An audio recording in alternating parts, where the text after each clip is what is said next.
Okay, very good, welcome all of you. चलो, तो maximum बच्चे तो आ ही चुके हैं, तो अपन स्टार्ट करते हैं। मैंने आप लोगों के लिए क्वेश्चन पहले से बोर्ड पे बना रखा है। ये क्वेश्चन आप देखिए ढंग से कि क्या दिया हुआ है। ये जो पॉइंट है यहाँ का पोटेंशियल 10 वोल्ट लिखा हुआ है, ये ग्राउंडिंग कर रखी है मैंने, है ना, और बाकी रेजिस्टेंसेस और बैटरीज के ईएमएफ आपको बता रखे हैं मैंने। ठीक है। इसमें आपको मैं बहुत सारी चीजें पूछ सकता हूँ। तो आपको मैं क्या पूछ रहा हूँ, आपको इस 1 ओम से करंट बताना है और इन दो पॉइंट्स का पोटेंशियल डिफरेंस बताना है। चलो, पोटेंशियल डिफरेंस और करंट, ये दो चीजें बताना है आपको। ठीक है, एक काम करते हैं, इसमें करंट के बदले मैं इसमें पावर पूछ लेता हूँ। Power in this 1 ohm resistance, power in 1 ohm resistance, और ये जो पॉइंट्स मेंशन कर रहा हूँ इनका पोटेंशियल डिफरेंस। तो पॉइंट ए और बी का potential difference, delta V A B, ये दो चीजें आपको मुझे बताना है। चलिए, तो सर्किट सॉल्विंग पे क्वेश्चन देखकर हम स्टार्ट कर रहे हैं। करो ट्राई। और मेथड क्या यूज करना है, आप फ्री हो, देखो जो आपको अच्छा लगे वो यूज करो, है ना। आप सारे मेथड आप जानते हो, तो आपको जैसा जमे वैसा करो क्वेश्चन। ठीक है।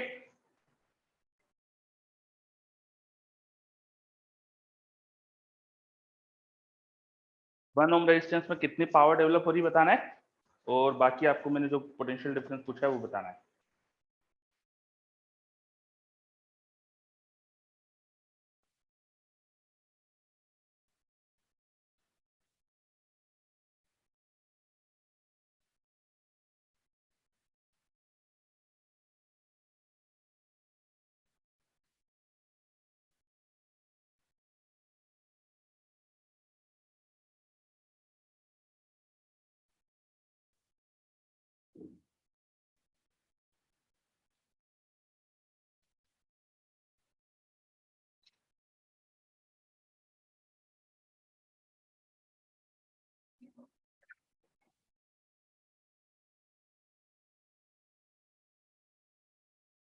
सर, ब्लैक स्क्रीन आ गई, नई बात नहीं यार, ऐसा तो कुछ नहीं लग रहा मुझे, कोई यहाँ ब्लैक स्क्रीन तो नहीं दिख रही है।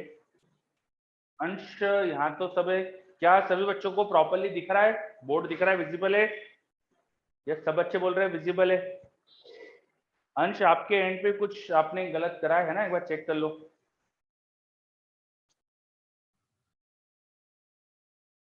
अच्छा, ठीक ठीक ठीक। ओके।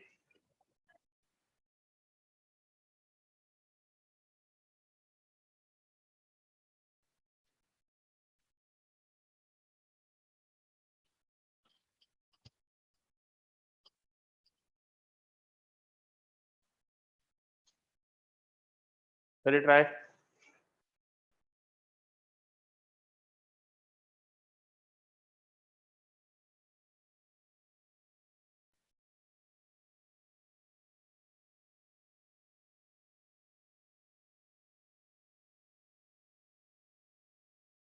चलो, पावर का आंसर आ गया युवान का। ठीक है युवान, चेक करते।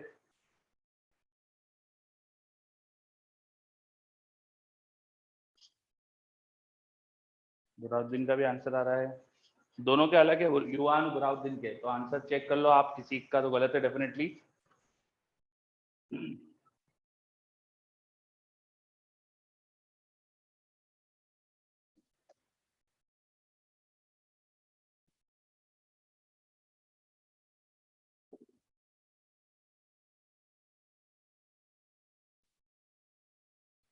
हमें देखते, आपका भी अलग आंसर आया वैसे, हमें अभी तक जो बाकी आंसर मिले उससे।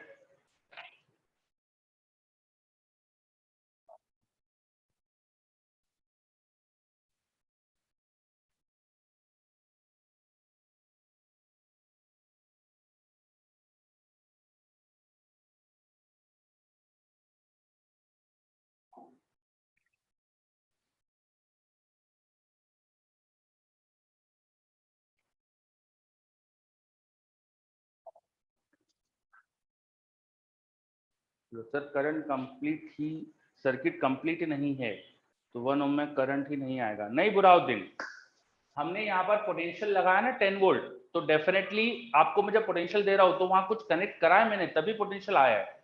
वो ये किसी बड़े सर्किट का एक हिस्सा दिखाया मैंने आपको। तो यहाँ पर आगे कुछ कनेक्टेड है जिसकी वजह से यहाँ पोटेंशियल है 10 वोल्ट, तो करंट आ सकता है यहाँ पे, समझे?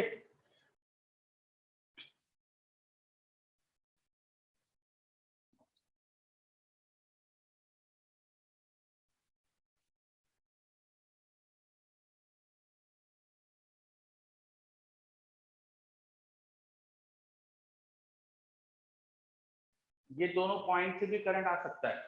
ये ग्राउंड कर रखा है ना, ग्राउंड का पोटेंशियल 0 होता है, आप जानते हो, ठीक है? आपको ये पता है कि यहाँ पोटेंशियल 0 है, और यहाँ करंट आ सकता है, ग्राउंड से करंट कितना भी आ सकता है। चलो तो थोड़े आपकी हेल्प कर देता हूँ मैं, करंट दिखा देता हूँ सर्किट में क्या क्या होंगे। हमें पता नहीं यहाँ से कितना करंट आ रहा है, तो मान लेते कि करंट ऊपर की तरफ आ रहा है यहाँ से x, पता नहीं कितना है, उसे ऐसे ही मान लिया मैंने x, ठीक है? x में से अब x को दो पाथ दिखे, इधर इधर की तरफ y मान लेते हैं, और बचा हुआ x माइनस वाई यहाँ मान लिया मैंने, और यहाँ से करंट y आ रहा था। उसके बाद अब करंट को फिर से दो पाथ दिखे, तो हमें नहीं पता किधर कितना जाएगा, टोटल इनका सम x था, तो मान लेते हैं कि यहाँ z जा रहा है, तो बचा हुआ यहाँ जाएगा x माइनस जेड, बचा हुआ x माइनस जेड यहाँ गया, और वो z इधर चला गया ग्राउंड में। तो अपन ने सबसे पहले तो करंट एज्यूम कर लिया। क्या ये करंट के एजम्पशन समझ में आए आपको? करंट के एजम्पशन समझ में आ गए सारे क्या? डायरेक्शन मैंने ऐसे रैंडमली मान लिया, मुझे पता नहीं डायरेक्शन किधर होगी, हो सकता है यहाँ करंट नीचे आ रहा हो, अभी मैंने फिलहाल ऊपर मान लिया, बस ऐसे रैंडमली एज्यूम कर लिया। चलो अब एक काम करता हूँ, थोड़ा सा मैं एक रेजिस्टेंस में मुझे करंट चाहिए ना, तो इसको मैं Z मान लेता हूँ और उधर x माइनस जेड ले लेता हूँ, है ना? मैं ऐसा क्यों कर रहा हूँ? क्योंकि मुझे इस रेजिस्टेंस में करंट चाहिए, तो मैं नहीं चाह रहा कि अननेसेसरी मुझे वापस से कैलकुलेशन बढ़ानी पड़े, तो उधर Z और नीचे x माइनस जेड मान दिया, ठीक है? अब अपन इक्वेशन बना लेते हैं किरचॉफ लॉ की। किरचॉफ लॉ की इक्वेशन बना लेते हैं। देखो एक तो मुझे लूप दिख रहा है, तो इस लूप में केवीएल लगा सकता हूं मैं, इस लूप में केवीएल लगा सकता हूं, तो केवीएल इन लूप, उससे एक इक्वेशन आ जाएगी। इस पॉइंट से स्टार्ट करके ऊपर गए 4 वोल्ट, यहां से इधर गए 3 ओम, करंट x माइनस वाई, तो माइनस 3 एक्स माइनस वाई, यहां से नीचे आया, बैटरी क्रॉस कर रहा हूं +2, यहां से इधर गया, करंट के अपोजिट गया +3y इक्वल टू 0 होना चाहिए। इसको थोड़ा सा अरेंज कर लेते हैं, 4 और 2 6, माइनस 3x, माइनस 3 और ये माइनस करके +3y हो जाएगा, +3y इक्वल टू 0। तो यहाँ से इक्वेशन आ गया मेरे पास 6y minus 3x plus 6 equal to 0, 3 से डिवाइड कर देते तो 2y minus x plus 2 equal to 0, ये एक इक्वेशन आ गई। दो इक्वेशन और चाहिए आपको, तो इस पॉइंट पे ग्राउंड की वजह से पोटेंशियल 0 है और यहाँ पर भी पोटेंशियल 0 है, तो मैं ऐसे पाथ के थ्रू केवीएल अगर लिखूंगा तो मैं एक्चुअली जीरो पोटेंशियल से जीरो पोटेंशियल पे आ रहा हूँ, जीरो पोटेंशियल से जीरो पोटेंशियल पे आ रहा हूँ, तो इस पाथ में मैं पोटेंशियल डिफरेंस को जीरो बोल सकता हूँ। या फिर मैं ऐसा लिख सकता हूँ, ग्राउंड से स्टार्ट कर रहा हूँ तो जीरो पोटेंशियल, ऊपर गए करंट की डायरेक्शन में तो +2x, करंट की डायरेक्शन सॉरी करंट की डायरेक्शन में गए तो -2x, करंट की डायरेक्शन में गए तो -3y, बैटरी क्रॉस करी तो -2, करंट की डायरेक्शन में 2 इंटू x माइनस जेड, तो बैटरी क्रॉस करी -1, फाइनल पॉइंट पहुंच गया ग्राउंड है, तो वहां पे पोटेंशियल 0। तो ये इक्वेशन मैंने ग्राउंड से ग्राउंड का पाथ लेके बना दी, ग्राउंड से ग्राउंड का पाथ लेके बना दी, ठीक है? 0 -2x -3y -2 minus of 2 into x minus Z, फिर -1 इक्वल टू 0, सब में माइनस है, माइनस से मल्टीप्लाई कर दो, इसे अरेंज कर लो, माइनस से मल्टीप्लाई करा तो 2x plus 3y plus 2 into x minus Z, minus से मल्टीप्लाई करा तो +1 इक्वल टू 0। अब इसे अरेंज कर लेते हैं, 2x यहाँ पे 2x, 4x plus 3y minus 2z plus 2 plus 1 equal to 3, उधर लेके -3, ये आ गई इक्वेशन हमारे पास, ठीक है? एक इक्वेशन और चाहिए, तो ग्राउंड से यहां चले जाऊंगा तो +10 पोटेंशियल आ जाएगा, ये पाथ बड़ा है, ये पाथ के थ्रू लिख लो, इस पाथ के थ्रू लिख लो, तो +10 पोटेंशियल आ जाना चाहिए। यहां से स्टार्ट करो 0, बैटरी क्रॉस करा +1, करंट के अपोजिट गए तो +2 इंटू एक्स माइनस जेड, और फिर करंट के अलॉन्ग गए तो -z, फाइनल पॉइंट 10 वोल्ट पर पोटेंशियल है तो इक्वल टू 10 होना चाहिए। इस पॉइंट से यहाँ तक का पोटेंशियल डिफरेंस लिख के लिख दिया अपन ने। तो एक इक्वेशन ये और आ गया, इसको सॉल्व कर देते हैं। तो 1 उधर लेके माइनस कर लेंगे तो उधर -9 हो जाएगा, 2x minus 2z minus z minus 3z, ठीक है, z कैपिटल लिख देता हूं मैं, और यहाँ पर 1 था उधर लेके माइनस कर दिया तो उधर 9 आ गया। यहाँ से z की वैल्यू आप x के टर्म में निकाल लो या x की वैल्यू z के टर्म में निकाल लो, और फिर उसे यहाँ सब्स्टिट्यूट कर दो तो y की वैल्यू z के टर्म में आ जाएगी, फिर दोनों उठा के यहाँ रख दो। अब इक्वेशन 3 बन गई है, इनको सॉल्व करने का काम बचा है। चलो तो फाइनल अब आप लोग सॉल्व करिए और बताइए आंसर क्या आ रहा है। अब आप लोग फटाफट सॉल्व करिए और बताइए आंसर क्या आ रहा है। तो युवान का और सम्यक का आंसर अलग अलग है। सम्यक बता रहा है पोटेंशियल डिफरेंस है VAB -71/25 -71/25 और पावर, सम्यक पावर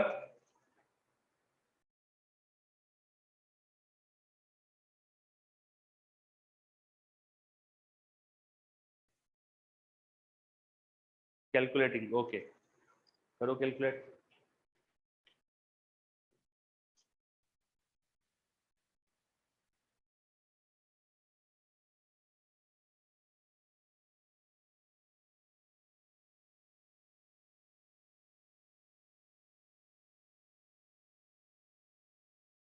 नाइनटी 99/25 का स्क्वायर गगनदीप वैसा बता रहा है, 99/25 का स्क्वायर चेक करते हैं।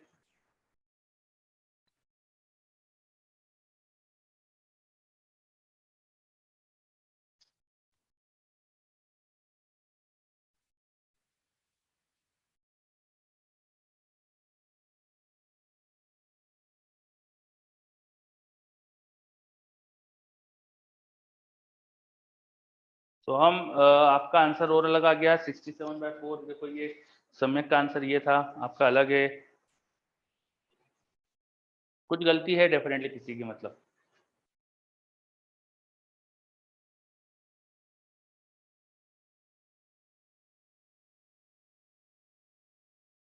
ठीक है। वो बता रहा है पावर 99/25 का स्क्वायर, पावर इज 99/25 का स्क्वायर। ओके चलो, तो बेसिकली किरचॉफ लॉ से इक्वेशन लिखकर फिर आगे सॉल्व करने का काम बचा है। इक्वेशन लिख ली अपन ने, आगे सॉल्व करना है।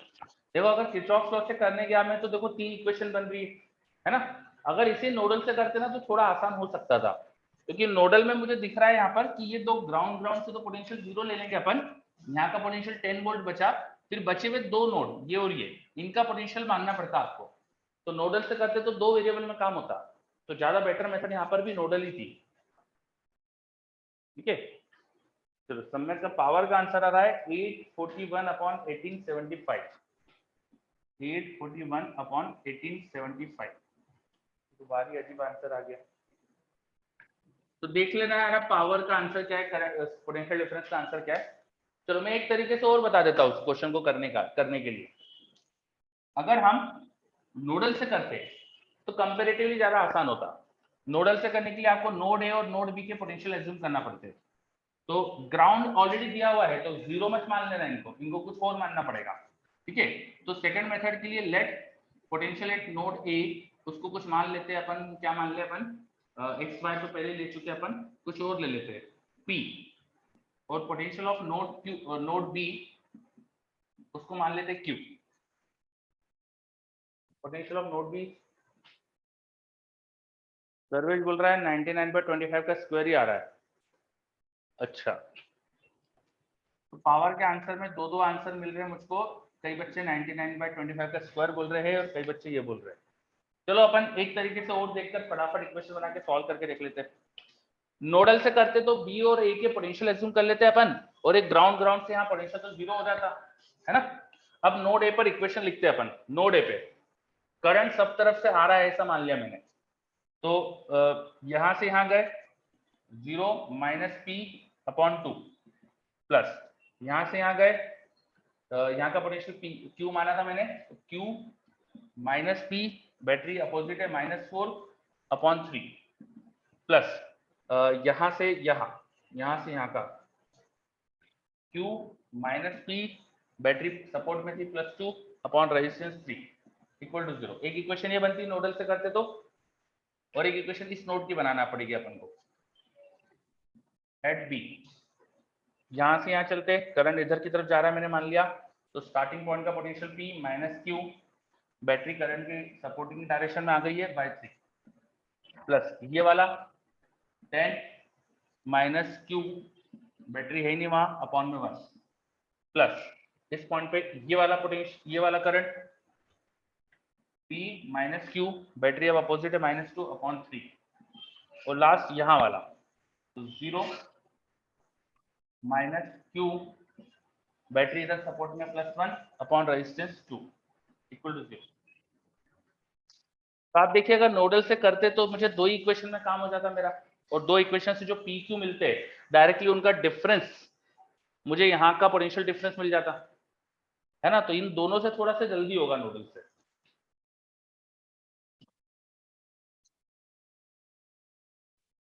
चलो मैं नोडल इक्वेशन से एक बार फटाफट सॉल्व करके चेक कर लेता हूँ कि आंसर क्या आ रहा है।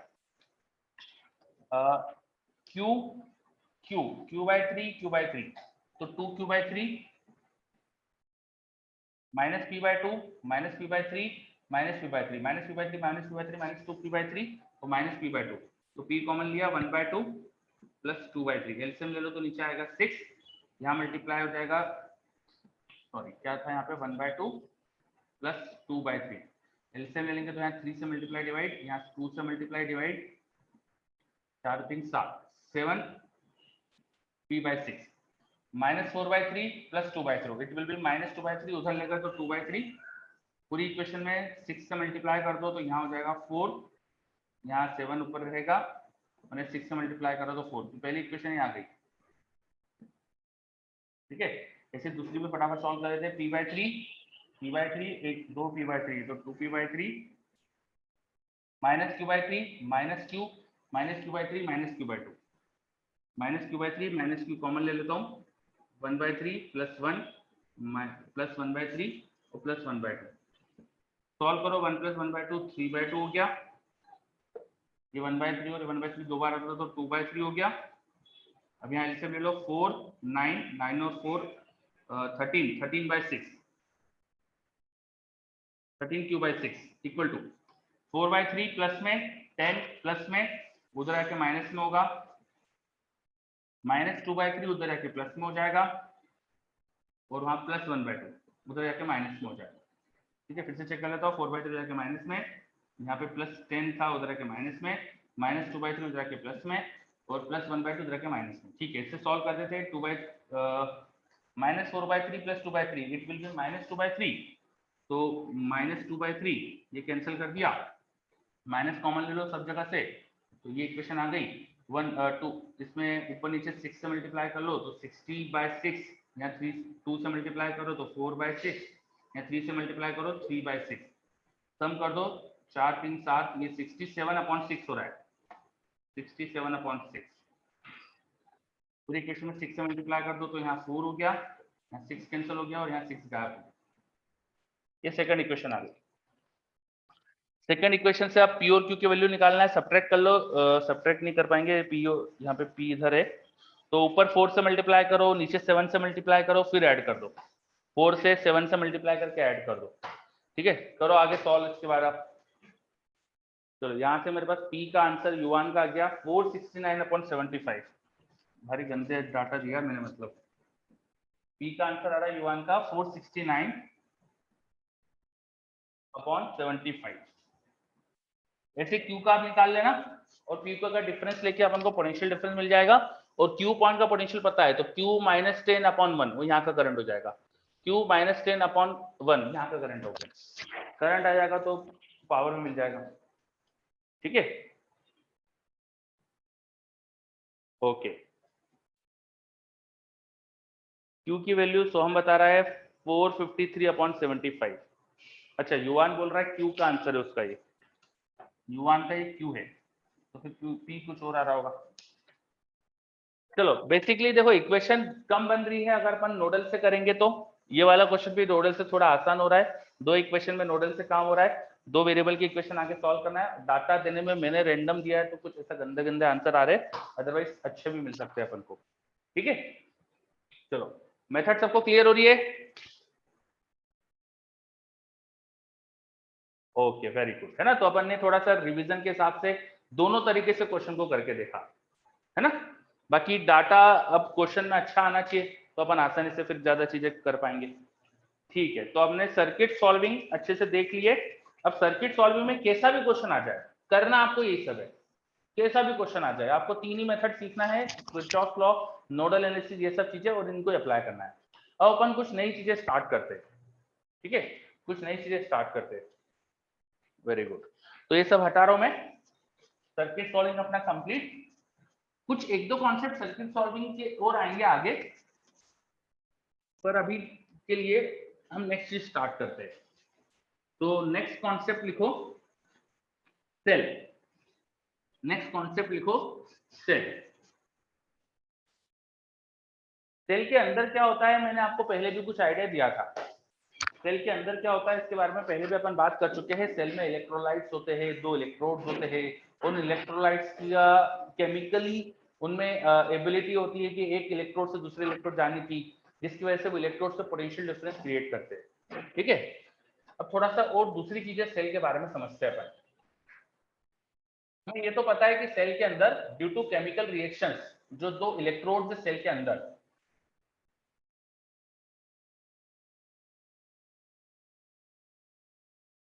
सेल के अंदर जो हमारे पास दो इलेक्ट्रोड्स है, सपोज ये वायर से एक इलेक्ट्रोड इस तरह का है और दूसरा इलेक्ट्रोड इस तरह का है।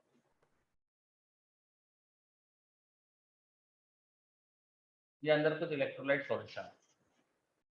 तो हमने समझा था कि सेल के अंदर कुछ केमिकल रिएक्शंस होती है, जिसकी वजह से आयंस, जो भी इलेक्ट्रोलाइट सॉल्यूशंस में आयंस है, वो एक इलेक्ट्रोड पे जाके पॉजिटिव आयन जाकर अपना चार्ज देते हैं, दूसरे पे नेगेटिव आयन जाके अपना चार्ज देते हैं। तो इलेक्ट्रोड्स के बीच में कुछ पोटेंशियल डिफरेंस आता है। जब हम सेल के टर्मिनल्स पे कुछ कनेक्ट कर देते हैं, सपोज मैंने यहाँ कोई रेजिस्टेंस कनेक्ट कर दिया, तो रेजिस्टेंस कनेक्ट करने की वजह से जो भी पोटेंशियल डिफरेंस इन इलेक्ट्रोड्स का था, वो इस रेजिस्टेंस को फील हो रहा है। दैट्स व्हाई इस रेजिस्टेंस से करंट आने वाला है। फिर दैट्स व्हाई इस रेजिस्टेंस से करंट आने वाला है। मान लो कि ये पॉजिटिव टर्मिनल था, ये नेगेटिव टर्मिनल था, तो करंट की डायरेक्शन ये आएगी। जब करंट की डायरेक्शन ये होती है, इसका मतलब पॉजिटिव चार्ज कुछ इस तरह से फ्लो के ऐसा फ्लो हो रहा है, पॉजिटिव चार्ज कुछ ऐसा फ्लो हो रहा है। तो सेल के अंदर जो कैटायंस होंगे, उनका मोशन हमें इस डायरेक्शन में दिखना चाहिए, और सेल के अंदर जो एनायंस होंगे, उनका मोशन हमें अपोजिट डायरेक्शन में दिखना चाहिए, लाइक दिस। सेल के अंदर क्या हो रहा है वो अपन देख रहे हैं। तो सेल के अंदर कैटायंस और एनायंस का इस तरह से फ्लो चल रहा है। अभी कैटायंस और एनायंस का फ्लो जो होगा, क्या मटेरियल अंदर बिल्कुल फ्री है? क्या वो आपस में कोलाइड नहीं करेंगे? क्या एकदम फ्री स्पेस है वहां पे कि जिसमें इनको कोई रेजिस्टेंस ही फील नहीं हो रहा है? बिल्कुल फ्रीली थोड़ी चल सकते हैं अंदर भी, है ना। यस, कोलाइड करेंगे, डेफिनेटली कोलाइड करेंगे। तो due to their restriction in motion, अंदर जो मोशन में रिस्ट्रिक्शन है, उसकी वजह से अंदर एक रेजिस्टेंस फील होता है। सेल के अंदर जो आयंस का फ्लो हो रहा है, इनका आयंस का फ्लो भी एकदम फ्री नहीं है, ये आपस में भी कोलाइड करते हैं, बाकी जो इलेक्ट्रोलाइट सॉल्यूशन में दूसरी चीजें उनसे कोलाइड करते हैं। सो इनके चार्ज फ्लो में जो भी रिस्ट्रिक्शंस है, दैट्स व्हाई रेजिस्टेंस हमें अंदर फील होता है। Hence, cell also has some internal resistance. Cell also has some internal resistance. Cell also has some internal resistance.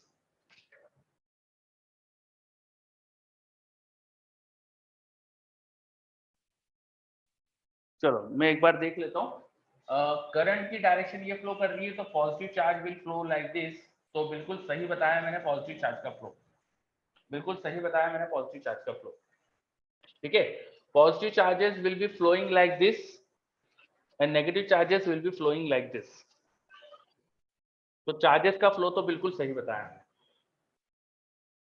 ठीक है।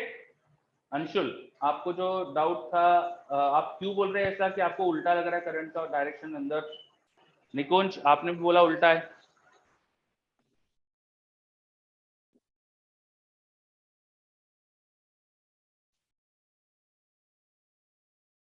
अच्छा ठीक है, कोई बात नहीं, है ना। तो हमने देखो करंट की डायरेक्शन जो थी वो मैंने डिसाइड करी थी, from positive terminal to negative terminal flow होगा।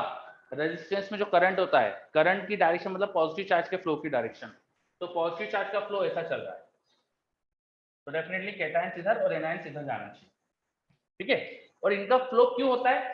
सेल में केमिकल रीजंस की वजह से इनका फ्लो होता है। पॉजिटिव चार्जेस अपने क्यों मोशन में आ रहे हैं, तो वो जो मोशन का रीजन है उनका, that is some chemical reason. उस केमिकल रीजन की वजह से जो फ्लो हो रहा है, that is not caused by some electric field. Cell के अंदर कोई इलेक्ट्रिक फील्ड नहीं है जो इन चार्जेस को फ्लो करा रही है, कोई इलेक्ट्रिक फील्ड नहीं है जो इन चार्जेस को फ्लो करा रही है। तो अंदर जो चीजें हो रही है जो पोटेंशियल डिफरेंस क्रिएट कर रही है, वो इलेक्ट्रिक फील्ड की वजह से पोटेंशियल डिफरेंस क्रिएट नहीं हो रहा है।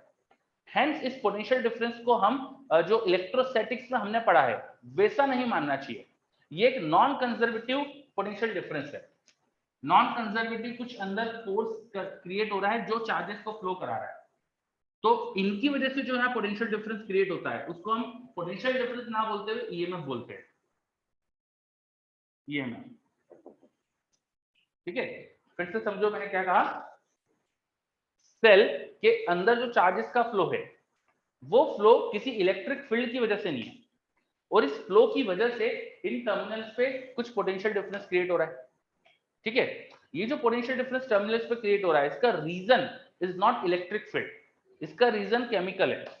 तो इस पोटेंशियल डिफरेंस को जो हम इलेक्ट्रोस्टैटिक्स में पोटेंशियल डिफरेंस पढ़े वैसा नहीं बोलना चाहिए, इसलिए कुछ अलग नाम दिया जाता है, इसे बोलते हैं इलेक्ट्रोमोटिव फोर्स।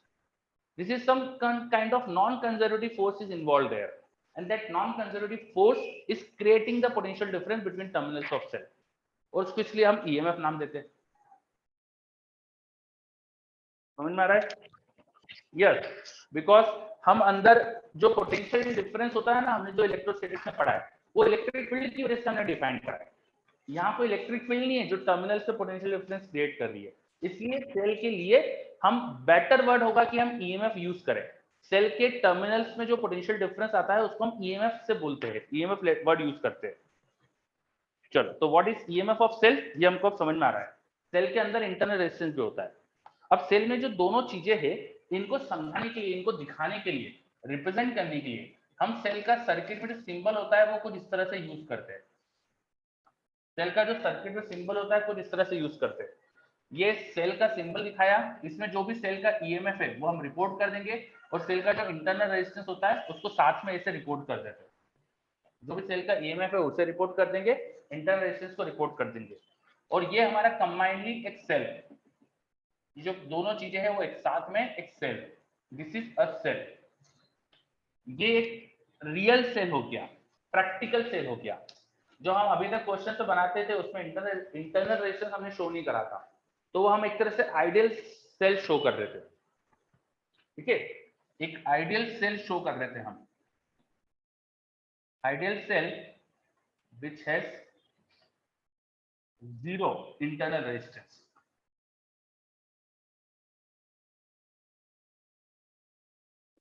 उसको हम केवल इस तरह से शो करते हैं, और प्रैक्टिकली सेल के ईएमएफ के साथ उसका इंटरनल रेजिस्टेंस शो करके हम इस तरह से शो करेंगे। जब कोई पूछे टर्मिनल्स ऑफ सेल कहाँ है, तो आप ये दो पॉइंट को टर्मिनल ऑफ सेल नहीं बोलेंगे, इन दोनों पॉइंट्स को टर्मिनल्स ऑफ सेल बोलेंगे। सेल के टर्मिनल्स ये दो पॉइंट है, और अंदर जो इलेक्ट्रोलाइट सॉल्यूशन में ईएमएफ कॉज करने का जो भी रीजन था और इंटरनल रेजिस्टेंस जो भी था वो सब एक साथ यहाँ पे शो कराया था। ये बात समझ में आ रही है? सेल का रिप्रेजेंटेशन कैसे करेंगे अब हम? बहुत बढ़िया, ठीक है। कोई पूछे टर्मिनल्स ऑफ सेल का है, तो ये और ये पॉइंट सेल के टर्मिनल है, ठीक है। इन दोनों के बीच में जो पोटेंशियल डिफरेंस है उसको कहा जाता है terminal potential difference. The potential difference between the points A B is called terminal potential difference.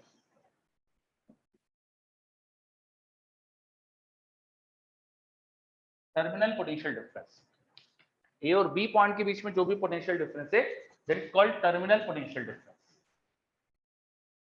That is called terminal potential difference. चलो, तो ये मैंने कुछ आपको बेसिक चीजें बताई कि सेल के अंदर इंटरनल रेजिस्टेंस जो हो सकता है, सेल में ईएमएफ का मतलब क्या है, ईएमएफ कोई कंजर्वेटिव इलेक्ट्रिक फील्ड क्रिएट नहीं करती है, ये एक नॉन कंजर्वेटिव रीजन से क्रिएट होता है। आइडियल सेल का मतलब क्या होता है, जिसमें इंटरनल रेजिस्टेंस जीरो है। रिप्रेजेंटेशन ऑफ सेल कैसे करेंगे, टर्मिनल पोटेंशियल डिफरेंस का मतलब क्या होता है। अब थोड़ा इंटरनल रेजिस्टेंस के बारे में और चीजें समझते हैं। ये इंटरनल रेजिस्टेंस किन किन चीजों पे डिपेंडेंट होना चाहिए। तो जैसे यहाँ पे आयंस का फ्लो हो रहा है, it is just like flow of electrons in a conductor. और कंडक्टर में जब इलेक्ट्रॉन का फ्लो होता था तो हमने वहां सिग्मा की डेफिनेशन बनाई थी, याद करो। वहां कंडक्टिविटी का हमने कुछ डेफिनेशन बनाई थी, वो होता था एन ई म्यू। कंडक्टिविटी की हमने कुछ डेफिनेशन बनाई थी एन ई म्यू। तो यहाँ अंदर भी कंडक्टिविटी को जिस तरह से डिफाइन कर सकते हैं अपन, एन हो जाएगा यहाँ पे आयंस का कॉन्सेंट्रेशन, ई के बदले आयंस का चार्ज ले लेंगे, म्यू के बदले आयंस की मोबिलिटी लेंगे। तो अंदर सेल के अंदर हमको लिखना होगा, तो हम आयंस का कॉन्सेंट्रेशन लेंगे। दो तरह के आयन होते हैं, पॉजिटिव और नेगेटिव। पॉजिटिव आयन पे जो भी चार्ज है वो लिखेंगे, मोबिलिटी ऑफ पॉजिटिव आयन। फिर नेगेटिव आयन भी होते हैं तो उनका concentration, charge on negative ions and mobility of negative ions. इन दोनों के एडिशन से टोटल कंडक्टिविटी आ जाएगी हमारे पास सेल के अंदर कितनी। ठीक है, देवेश इसमें केवीएल एप्लीकेबल होगा? केवीएल हर जगह एप्लीकेबल है। कुछ बोल रहा है आइडियल सेल प्रैक्टिकली पॉसिबल है क्या? नहीं, प्रैक्टिकली तो आइडियल ऑफ कोर्स पॉसिबल है ही नहीं, हम तो वो तो मान लेते हैं कई बार बस। ठीक है, आइडियल कभी होता नहीं प्रैक्टिकली। ये चीज समझ में आई।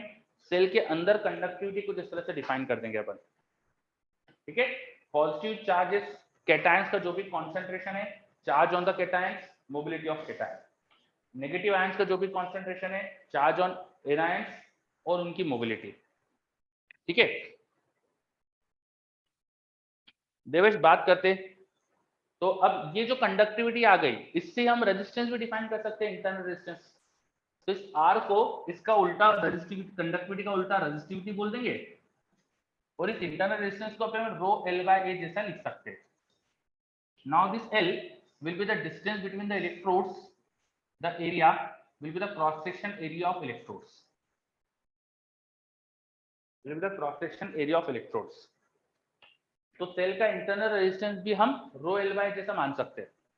सेल का इंटरनल रेजिस्टेंस इलेक्ट्रोड्स के बीच की डिस्टेंस के प्रोपोर्शनल, एरिया ऑफ इलेक्ट्रोड्स के इनवर्सली प्रोपोर्शनल।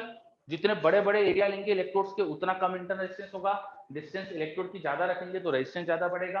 अब रेजिस्टिविटी इसका उल्टा था कंडक्टिविटी का। तो आयंस का कॉन्सेंट्रेशन क्या है, देन चार्जेस क्या थे आयंस पे, उनकी मोबिलिटी क्या है, इन सब चीजों पे ये रेजिस्टिविटी डिपेंड कर जाएगी। ठीक है, चलो चलो, क्या ये समझ में आया आपको? इंटरनल रेजिस्टेंस का कॉन्सेप्ट, इंटरनल रेजिस्टेंस किन किन चीजों पे डिपेंड कर रहा है। Very good. ठीक है, अब यहाँ पर भी टेम्परेचर डिपेंडेंसी होगी इंटरनल रेजिस्टेंस की। टेम्परेचर चेंज करेंगे तो ये मोबिलिटी बदल सकती है, आयंस के मोशन की जो एबिलिटी है वो चेंज हो सकती है। कॉन्सेंट्रेशन हो सकता है बदल जाए, कॉन्सेंट्रेशन हो सकता है बदल, हो सकता है टेम्परेचर बढ़ाने से इलेक्ट्रोलाइट का कॉन्सेंट्रेशन में चेंज आ जाए, कुछ इलेक्ट्रोलाइट ज्यादा डिसॉल्व हो जाए, कुछ जो भी केमिकल जो चीजें चेंज हो सकती है उसके हिसाब से यहाँ पे चीजें चेंज हो सकती है। तो internal resistance also dependent on temperature, बाकी कॉन्सेंट्रेशन वगैरह पे तो डिपेंड करेगा ही। ठीक है, चलो, तो ये अपने सेल के इंटरनल रेजिस्टेंस के बारे में कुछ बातें करें। अब थोड़ा आगे बढ़ते। सेल का जो इंटरनल रेजिस्टेंस है, it is just like a resistance. EMF of cell क्या करता है, उसके टर्मिनल्स में पोटेंशियल डिफरेंस क्रिएट करता है। तो ये जो ईएमएफ है, ये मैं बोलता रहा हूं कि नॉन कंजर्वेटिव फील्ड की वजह से है। लेकिन एक चीज ध्यान रखना, जब चार्जेस का फ्लो होता है, जब चार्जेस का फ्लो होता है तो अंदर एक इलेक्ट्रोस्टैटिक फील्ड भी आ जाती है। देखो, मान लो इस सेल के अंदर आपने अभी कुछ भी नहीं लगाया, कोई इसके टर्मिनल्स के बीच में कुछ रेजिस्टेंस वगैरह कुछ भी नहीं लगाया, तो इसमें करंट फ्लो नहीं होगा। अब करंट फ्लो नहीं होगा, इसका मतलब आयंस फ्लो नहीं हो रहे, और आयंस फ्लो नहीं होंगे सेल के अंदर, मान लो रेजिस्टेंस नहीं लगाया तो कोई करंट फ्लो नहीं हो रहा है, इसका मतलब आयंस फ्लो नहीं कर रहे। तो आयंस जो नॉन कंजर्वेटिव रीजन की वजह से फ्लो कर रहे थे, उसे कोई तो अपोज कर रहा है, isn't it? है ना? तो इलेक्ट्रोड्स की इलेक्ट्रिक फील्ड आएगी, बिल्कुल सही, यस। एक्चुअली जो पॉजिटिव आयन है उनकी टेंडेंसी थी इस इलेक्ट्रोड पे जाने की, नेगेटिव आयंस की टेंडेंसी थी इस इलेक्ट्रोड पे जाने की। नेगेटिव आयन इस इलेक्ट्रोड पे जाके इसको नेगेटिवली चार्ज कर देंगे, पॉजिटिव आयंस को पॉजिटिवली चार्ज कर देंगे, and due to this positive and negative charges एक इलेक्ट्रिक फील्ड बन जाएगी। और वो जो इलेक्ट्रिक फील्ड है वो फिर इन पॉजिटिव आयंस को आने से रोकेगी और नेगेटिव आयंस को भी जाने से रोकेगी।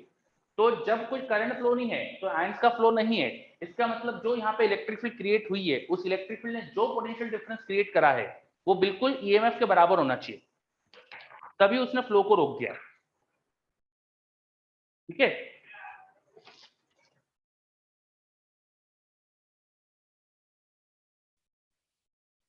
है ना? यस, चलो फिर से रिपीट कर देता हूं मैं। तो सेल के अंदर दो इलेक्ट्रोड्स है, positive electrode, negative electrode. Positive electrode पे पॉजिटिव चार्जेस जाकर अपना चार्ज सप्लाई करना चाहते हैं, नेगेटिव इलेक्ट्रोड पे नेगेटिव आयंस जाकर अपना चार्ज देना चाहते हैं। ये positive electrode will be positively charge, negative electrode will be negatively charge if there is no current through this electrodes. इन इलेक्ट्रोड के बीच में कुछ कनेक्ट नहीं करा तो यहाँ कोई करंट नहीं होगा, तो इस पे पॉजिटिव चार्ज आ जाएंगे, इस पे नेगेटिव चार्ज आ जाएंगे, and due to this charging of electrodes वो एक इलेक्ट्रिक फील्ड क्रिएट कर देंगे। दिस चार्जेस जो इलेक्ट्रोड्स पे आ गए वो एक इलेक्ट्रिक फील्ड क्रिएट कर देंगे, and this electric field will try to resist the motion of ions. जो इलेक्ट्रिक फील्ड बन रही है अंदर, उसकी डायरेक्शन देखो किधर बनेगी। अंदर जो इलेक्ट्रोस्टैटिक फील्ड बनेगी वो इस तरह से बनेगी। तो ये जो इलेक्ट्रिक फील्ड है इस पॉजिटिव आयन पे इधर ही फोर्स लगाएगी तो उसका मोशन रेजिस्ट करेगी, नेगेटिव पे उल्टा फोर्स लगाएगी उसका मोशन भी रेजिस्ट करेगी।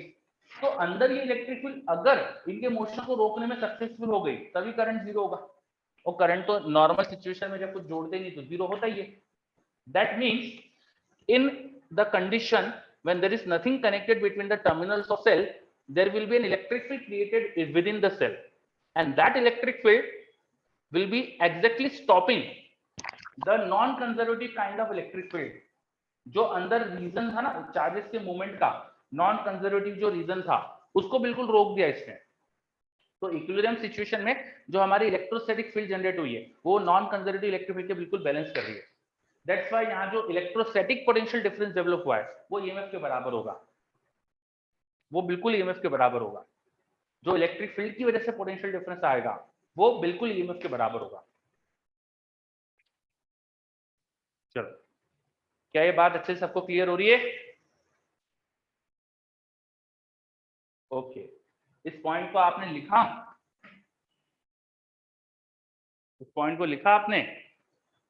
नहीं, चलो लिखो इसको अच्छे से, है ना, लिखो अच्छे से, ऐसा हेडिंग डाल के लिख लो, EMF of cell equal to terminal potential difference when current through cell is zero.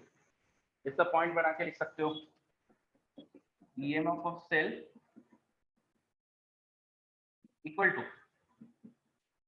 Terminal potential difference when current through cell is zero.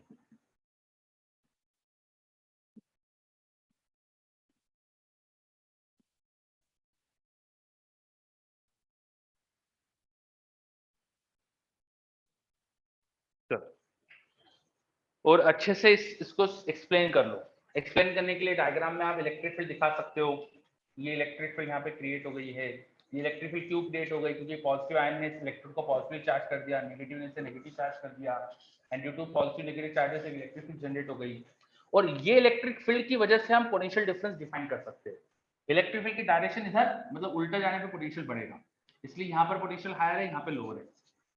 यहाँ पे प्लस और माइनस में अपन बोलते हैं ना कि सेल के टर्मिनल पे पोटेंशियल हायर होता है, नेगेटिव पे लो होता है, because of this electric field बोलते हैं ये। ठीक है, चलो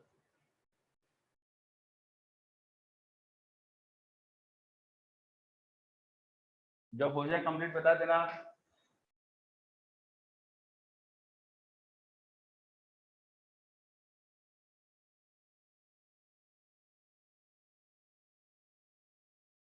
कंप्लीटेड, ओके, वेरी गुड। ठीक है, चलो तो अब सेल में आप ये समझ रहे हो कि एक इलेक्ट्रोस्टैटिक फील्ड भी जनरेट होती है, और वो जो इलेक्ट्रोस्टैटिक फील्ड है ना उसकी वजह से जो पोटेंशियल डिफरेंस होता है वो यूज करके हम केवीएल लिखते हैं। हम जब केवीएल की इक्वेशन लिखते हैं तो हम वो नॉन कंजर्वेटिव इलेक्ट्रिक फील्ड थोड़ी यूज कर रहे होते हैं, हम तो वो इलेक्ट्रोस्टैटिक वाली फील्ड यूज करते हैं, समझे? इसीलिए इसीलिए हम केवीएल लगा सकते हैं। और मेरे पास एक डाउट आ रहा है कि सर ये इलेक्ट्रिक फील्ड कैसे जनरेट हुई, कौन सी, ये इलेक्ट्रोस्टैटिक्स वाली? ये इसलिए जनरेट हुई क्योंकि तुमने कुछ कनेक्ट नहीं करा टर्मिनल्स के बीच में, और पॉजिटिव आयन जाके अपना पॉजिटिव चार्ज यहाँ इस इलेक्ट्रोड को दे रहे थे, तो इलेक्ट्रोड पे पॉजिटिव चार्ज आ रहा था और इस इलेक्ट्रोड पे नेगेटिव आ रहा था। तो पॉजिटिव और नेगेटिव जो चार्जेस अपीयर हुए ना इलेक्ट्रोड पे, उनकी वजह से इलेक्ट्रिक फील्ड जनरेट हुई। जो दो इलेक्ट्रोड थे उन पे चार्जेस जनरेट हुए, बिकॉज ऑफ आयंस वो चार्ज हो गए, और उन चार्जेस की इलेक्ट्रिक फील्ड बनी है। चलो यस, ओके, वेरी गुड। अब ये तो हमने बात कर ली कि जब टर्मिनल्स के बीच में कुछ कनेक्ट नहीं है तो क्या चलता है, ये अपन ने बात कर ली। अब कुछ कनेक्ट करते हैं तो क्या होता है वो थोड़ा सा समझते हैं अपन, ठीक है। अब कनेक्ट करते हैं तो क्या होता है वो समझते हैं अपन। देखो, मान लो इसके टर्मिनल्स के बीच में, सेल के टर्मिनल्स के बीच में आपने कुछ कनेक्ट कर दिया। ये हमारा सेल जिसमें इंटरनल रेजिस्टेंस भी है, ये कंप्लीट चीज सेल है, ठीक है। और बाहर आपने कुछ रेजिस्टेंस कनेक्ट कर दिया, तो क्या होता है समझते हैं अपन। तो जब आपने यहाँ कुछ कनेक्ट करा तो ये रेजिस्टेंस अब करंट को अलाउ करता है, ये रेजिस्टेंस अब करंट को अलाउ करता है। वो करंट के फ्लो की वजह से, जो भी यहाँ करंट का फ्लो हुआ उसकी वजह से यहाँ कुछ पोटेंशियल डिफरेंस जनरेट होगा, है ना। I R potential difference generate कर सकते हैं अपन, या करंट आए ही इसलिए क्योंकि पोटेंशियल डिफरेंस है। अब यहाँ पर भी आयंस का फ्लो होने लगेगा, अगर बाहर करंट है तो फिर यहाँ भी आयंस का फ्लो होने लगेगा। तो आयंस का फ्लो होने लगा तो एक्चुअली होता क्या है, ये इलेक्ट्रोस्टैटिक वाली फील्ड थोड़ी सी कम हो जाती है।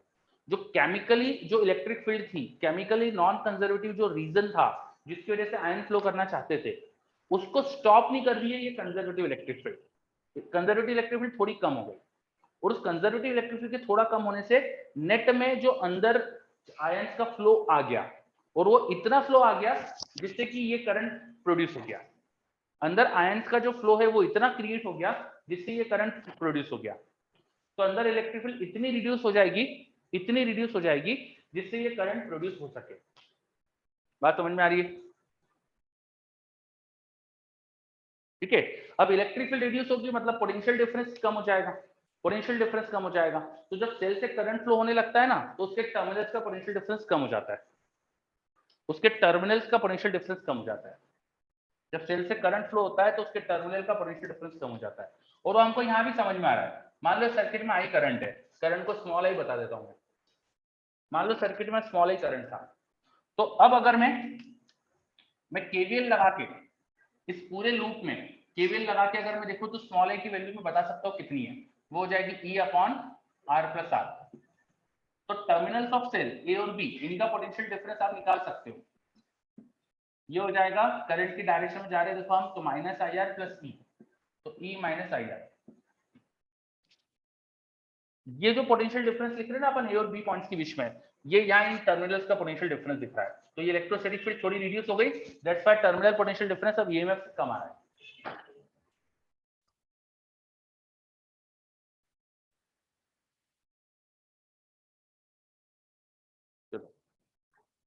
मेरे पास एक डाउट आया सोहम का, सर करंट कैरिंग कंडक्टर में तो इलेक्ट्रिक फील्ड जनरेट नहीं होती है ना। करंट कैरिंग कंडक्टर में इलेक्ट्रिक फील्ड होगी तभी तो करंट कैरी होगा उसके अंदर। किसी कंडक्टर में जब तक अंदर इलेक्ट्रिक फील्ड नहीं है तो चार्जेस का फ्लो क्यों होगा। तो for current there should be some electric field within conductor, ठीक है, ओके। और क्या लिखा हुआ आया था sir, R is directly proportional to conservative electric field inside. नहीं बेटा, आर रेजिस्टेंस का ऐसा कोई रिलेशन नहीं है, कंजर्वेटिव इलेक्ट्रिक फील्ड का ऐसा रिलेशन नहीं है। ये देखो ये रिलेशन आ गया। तो when some current is flowing through cell, ये जो इलेक्ट्रोस्टैटिक फील्ड जनरेट होती थी ये कम हो जाती है, that's why the terminal potential difference between the cell is reduced. Terminals का पोटेंशियल डिफरेंस कम हो जाता है, और वो हम केवीएल से भी समझ सकते हैं, देखो यहाँ पे कम हो रहा है। तो ये टर्मिनल पोटेंशियल डिफरेंस कम हो गया है, दैट्स व्हाई हमको यहाँ पर भी समझ में आ रहा है कि क्या हो रहा है, ठीक है। तो आपको बस अभी याद रखना है, whenever there is some current through cell, the terminal potential difference of cell reduces, the terminal potential difference of cell reduces। वो कितना आ गया, वो इतना आ जाता है। और इसका रीजन अपन यहाँ अंदर समझ चुके हैं कि इलेक्ट्रिक फील्ड कम हो गई। क्या ये अच्छे से क्लियर हो रहा है।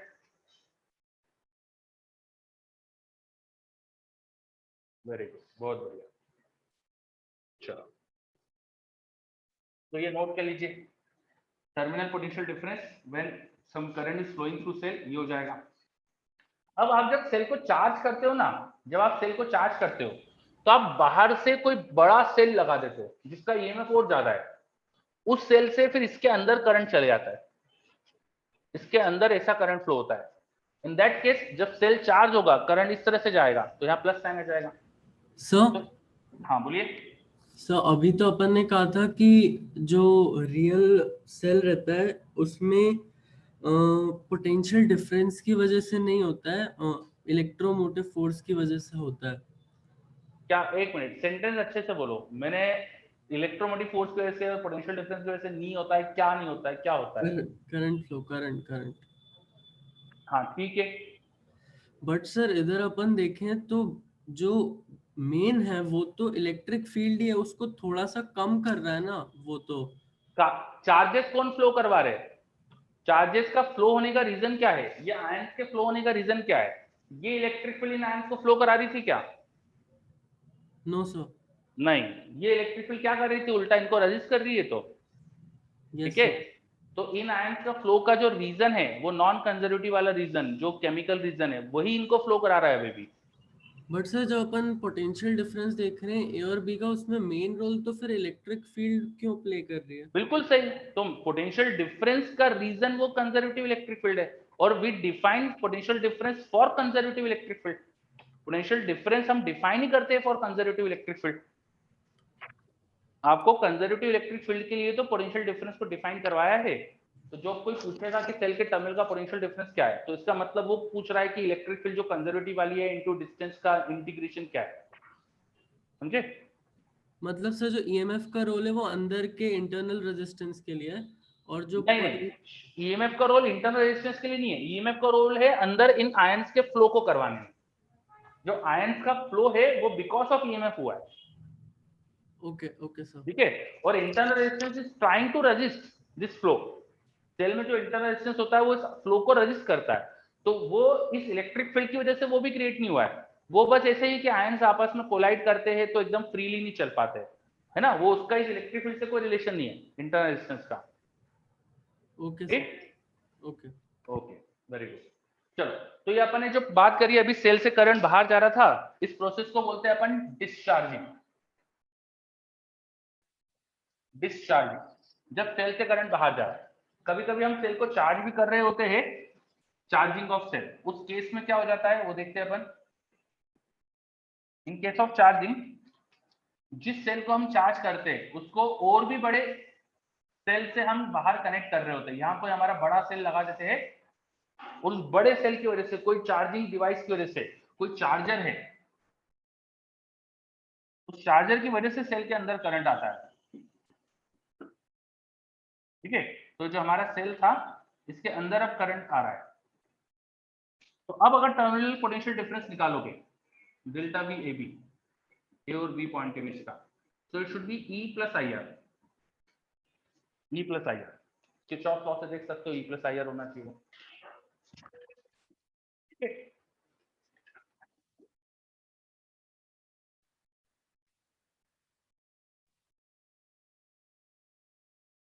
चलो, नहीं नहीं, delta V A B, A point का बी के रिस्पेक्ट में।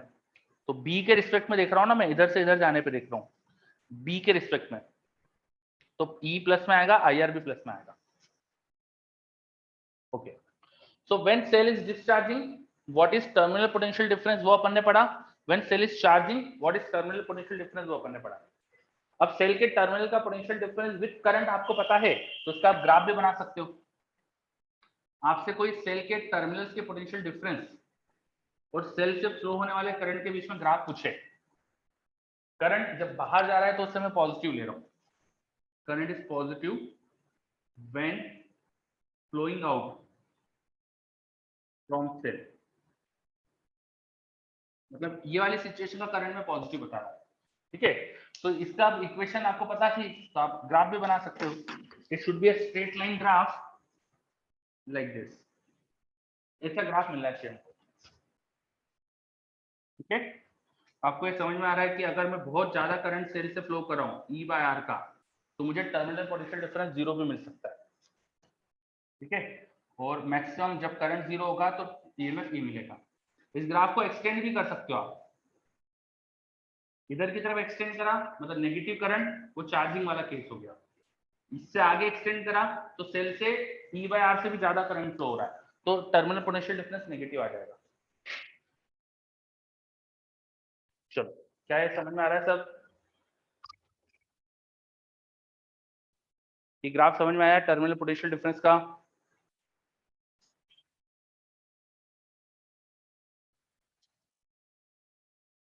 वेरी गुड, बहुत बढ़िया। चलो नोट कर लीजिए अच्छे से।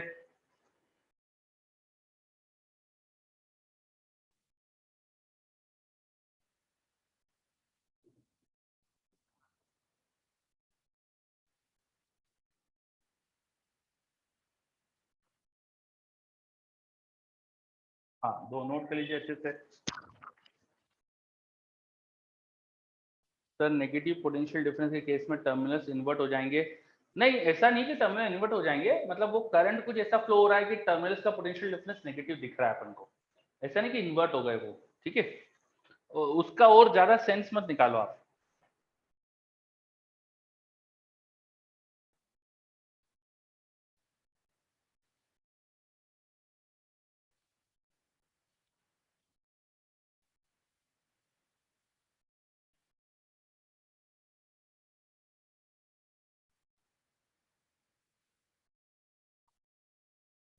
तो आज अपन ने अभी बातें करी है अबाउट सेल। सेल के अंदर क्या था?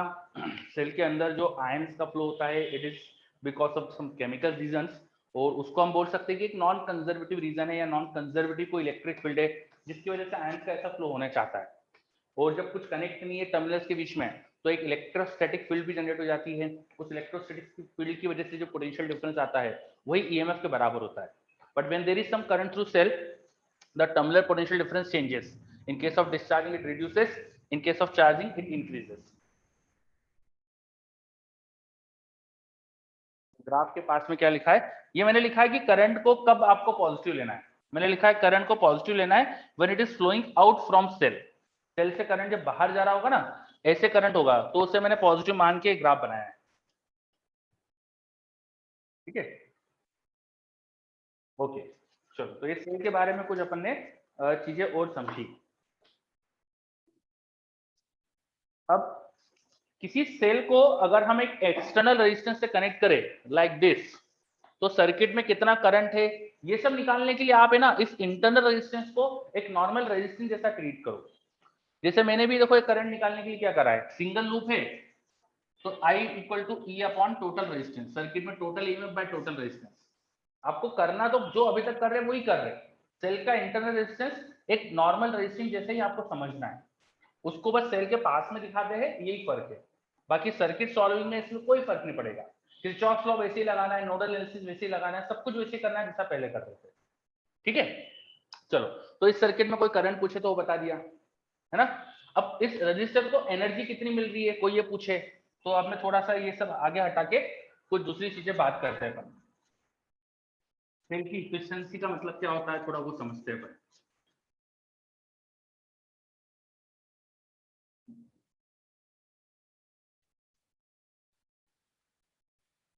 देखो, सपोज सेल से हमने कोई एक्सटर्नल रेजिस्टेंस कनेक्ट करा, तो cell is trying to flow some current through the cell, through the register.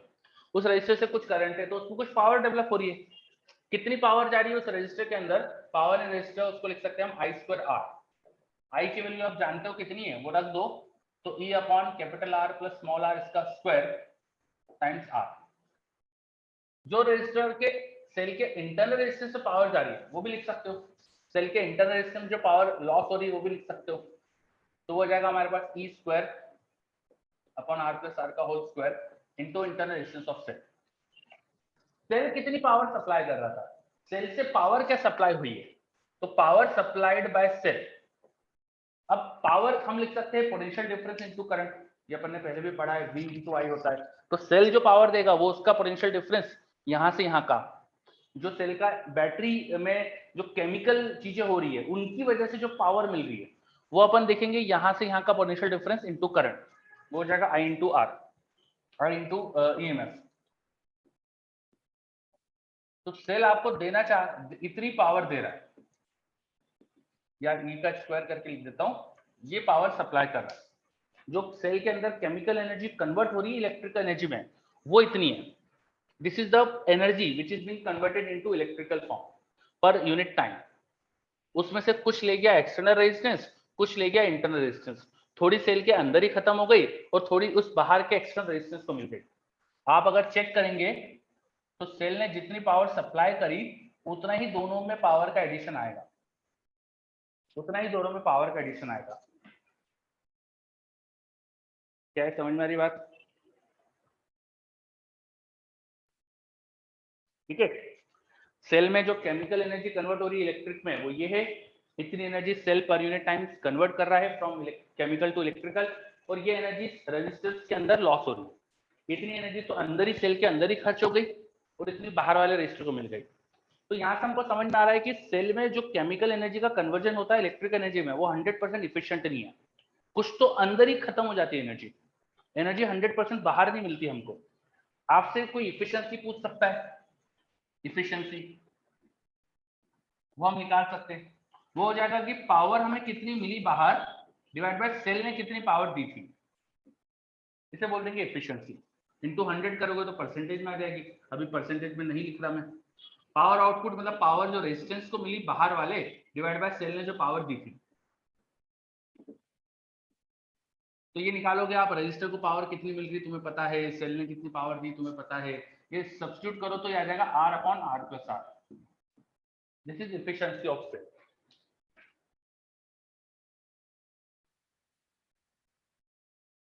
ठीक है, this is efficiency of cell. Yes Anshul. तो सेल की इफिशिएंसी, सेल में जो भी केमिकल एनर्जी स्टोर्ड है वो पूरी 100% आपको बाहर नहीं मिलती, कुछ तो अंदर ही खत्म हो जाती है। अंदर ही कुछ एनर्जी हीट के फॉर्म में सेल गरम गरम हो जाएगा थोड़ी देर बाद वर्क करने पे, तो इतनी एनर्जी, ये एफिशिएंसी होती सेल की। अब ये एफिशिएंसी डिपेंड कर रही है बाहर कितना रेजिस्टेंस लगाया आपने, बाहर के रेजिस्टेंस के हिसाब से चेंज हो रही है।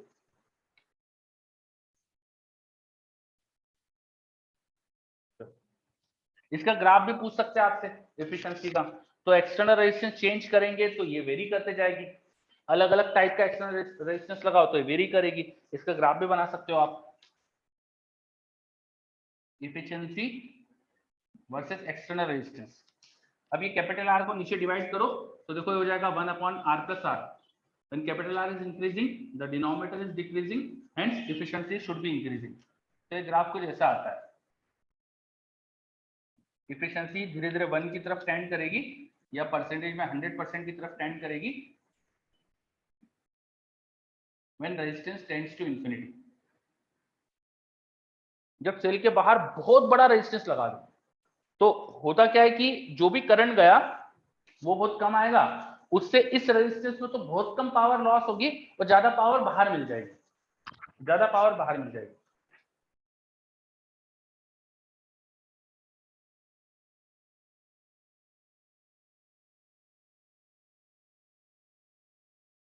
अंशुल क्या पूछना चाह रहे हो आप? वो 8 से कम इंटर रेजिस्टेंस के कारण है ना, क्या लिखा है ये?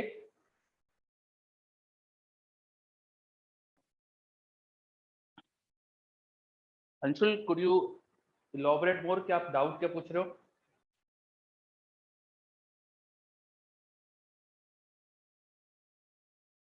चलो शायद टाइम लग रहा है अंशुल को लिखने में, मैं देखता हूँ। चलो हमने ये समझा इफिशिएंसी का मतलब सेल से, इफिशिएंसी क्या है ये समझ रहे थे, कुछ लिखा हुआ आ गया मेरे पास। इफिशिएंसी 1 से कम इंटरनल रेजिस्टेंस के कारण है ना, हाँ बेटा यस बिल्कुल सही। इफिशिएंसी 1 से कम ही होगी सेल की क्योंकि थोड़ा इंटरनल रेजिस्टेंस है। जितनी सेल की केमिकल एनर्जी कन्वर्ट हुई ना इलेक्ट्रिक फॉर्म में वो पूरी बाहर नहीं मिली, कुछ कम मिली। तो 80% मिली तो 80% इफिशिएंसी, 90% मिली तो 90% इफिशिएंसी, 50% मिली तो 50% इफिशिएंसी। यस बिल्कुल सही, बिल्कुल सही। चलो अब ये इफिशिएंसी 100% होने का मतलब ये नहीं है कि बाहर हमको मैक्सिमम एनर्जी मिल गई। इफिशिएंसी 100% होने का मतलब है कि सेल जो पावर दे रहा है वो बाहर ज्यादा जा रही है, पर प्रॉब्लम ये है कि सेल 100% इफिशिएंसी के केस में पावर ही कम सप्लाई करता है।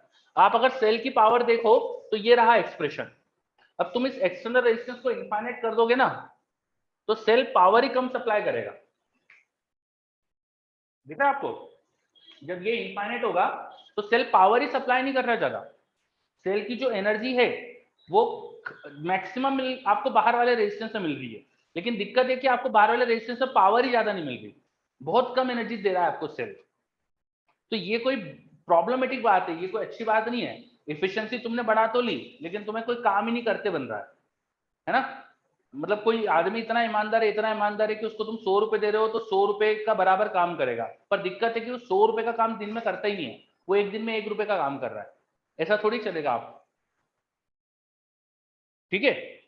तो इफिशिएंसी 100% होना इज नॉट डिजायर्ड, ये हमारा एम नहीं है। हमारा एम है कि सेल से कभी कभी पावर भी हम ज्यादा लेना चाहते हैं, तो सेल से एनर्जी ज्यादा एक्सट्रैक्ट करने के लिए, यस, सेल से ज्यादा एनर्जी एक्सट्रैक्ट करने के लिए आपको है ना, मतलब एक्सटर्नल रेजिस्टेंस की वैल्यू इंफिनिटी नहीं रखना है, कुछ और रखना पड़ेगी। तो वो क्या रखना पड़ेगी वो समझते हैं। एक्सटर्नल रेजिस्टेंस में जो पावर है वो ये है, ये तुम्हें ज्यादा से ज्यादा चाहिए, ये मैक्सिमम चाहिए। So for maximum power in external resistance, ये जो पावर है एक्सटर्नल रेजिस्टेंस में वो मैक्सिमम चाहिए अगर आपको, तो उसको मैक्सिमाइज कर लेंगे। कितनी थी वो power, E square R upon R plus R का होल स्क्वायर। इस एक्सप्रेशन को मैक्सिमाइज कर लेते, इसमें न्यूमरेटर में आर है और डिनोमिनेटर में आर का स्क्वायर, तो डेफिनेटली इसका जो ग्राफ होना चाहिए, न्यूमरेटर में पावर 1 डिनोमिनेटर में पावर 2, तो ग्राफ ऐसा होगा कि ये पहले बढ़ेगा फिर कम होगा, ऐसा कुछ हमको ग्राफ मिलेगा। Power in external resistance with external resistance अगर प्लॉट करे तो ग्राफ कुछ ऐसा मिलना चाहिए। अब एक्सटर्नल रेजिस्टेंस की किस वैल्यू पे मैक्सिमम होगा, ये ढूंढने का काम बचा है। बिल्कुल सही गोपाल, बिल्कुल सही अंशुल, वेरी गुड रचित। चलो, तो ये काम ऑफ कोर्स मैं तो करके बताऊंगा नहीं आपको, आप जानते हो यार, डिफरेंशिएशन वगैरह तो सीखा है आप लोगों ने, तो ये खुद करोगे आप कि कब आएगी मैक्सिमम पावर, है ना। इतना तो अब तक तो मेरे को समझ गए होंगे कि ऐसी चीजें तो मैं आप पे छोड़ दूंगा। चलो, तो ये डिफरेंशिएट करो। हाँ बोलो।